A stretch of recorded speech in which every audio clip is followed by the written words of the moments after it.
Salut à tous et bienvenue dans Sortie de Veille, le podcast quotidien de Mac Génération. Entre le MacBook Air 15 pouces, les Mac Studio M2 et le Mac Pro, votre cœur et votre portefeuille balance. Bon, évidemment, ce sont surtout les besoins qui déterminent le choix d'un Mac, et en lançant toutes ces machines en même temps, Apple donne pas mal d'options. En attendant, on a reçu toutes ces nouveautés à la rédac et ça va bien nous occuper.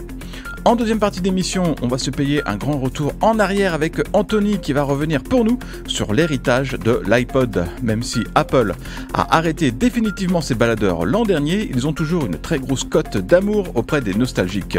On va s'en parler aujourd'hui et demain. Nous sommes le mercredi 14 juin, voici les actus qu'il ne fallait pas manquer ce matin.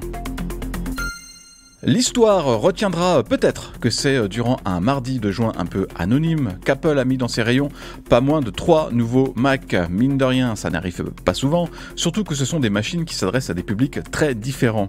Il y a le MacBook Air de 15 pouces évidemment qui semble promis à un bel avenir avec son grand écran et des performances tirées de la puce M2.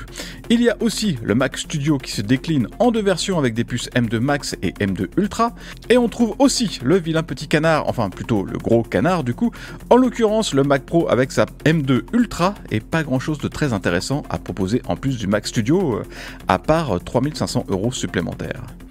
Et enfin, parce que bon, on ne va pas l'oublier non plus, Apple a également lancé hier les Studio Buds Plus de Beats. Bon ok, ça n'a pas grand chose à voir avec des Mac, mais la version semi-transparente rappelle un peu l'iMac G3 de la belle époque. Vous retrouverez sur tous nos sites des aperçus de toutes ces nouveautés, ou de presque toutes, parce que mine de rien, c'est du boulot de déballer tous ces cartons.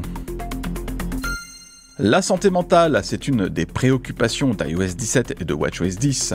L'application Santé intègre une nouvelle catégorie bien-être mental, dans laquelle on trouve les données du sommeil, la durée d'exposition à la lumière du jour et les relevés de l'app Pleine Conscience. Il y a aussi de toutes nouvelles catégories comme état d'esprit. Ça consiste en un questionnaire où on va dire comment on se sent avec l'aide de mots clés. Il y a aussi une réglette pour noter son humeur. Un autre questionnaire est disponible pour évaluer la santé mentale et mesurer les risques d'anxiété ou de dépression. L'application Santé donnera ensuite des résumés sous la forme de graphiques, histoire de suivre sa santé mentale sur le long terme. Alors tout ça est quand même un peu contraignant, et puis les réponses à certaines questions ne sont pas forcément évidentes. Et vous pensez vous décevoir ou décevoir votre famille? Plutôt pas du tout, ou plus de la moitié des jours? Joker, je dirais. macOS Sonoma signe vraiment le retour des vieux trucs qu'Apple avait supprimés depuis des années et qui reviennent en force. Tenez, les widgets qui peuvent maintenant se coller sur l'écran.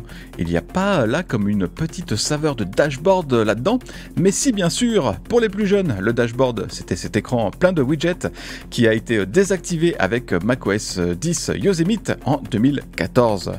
Et ça n'est pas terminé vu que les développeurs vont pouvoir concevoir des extensions pour QuickTime.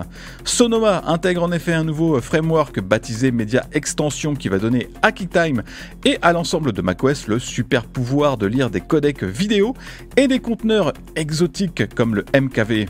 Pour peu évidemment que les développeurs fassent le boulot. Apple avait autorisé les extensions dans QuickTime jusqu'en 2009 et QuickTime 10.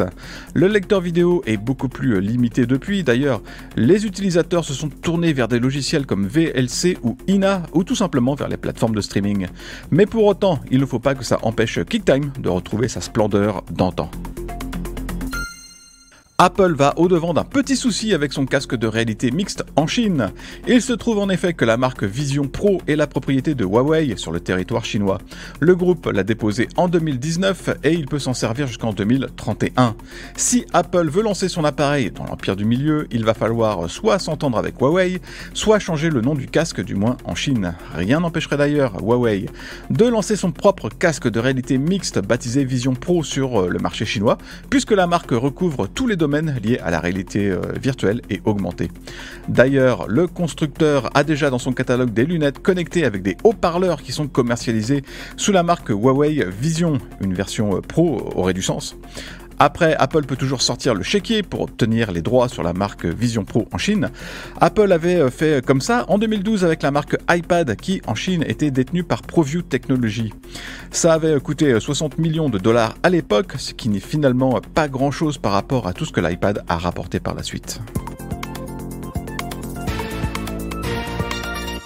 Merci d'avoir écouté le Flash Info de sortie de veille. Si vous voulez écouter l'intégralité du podcast, vous pouvez vous abonner directement sur le Club Hygiène. Ça coûte 4,99 € par mois seulement et vous avez droit à des tas d'autres avantages, comme par exemple l'absence de publicité dans nos applications et à des contenus exclusifs en plus.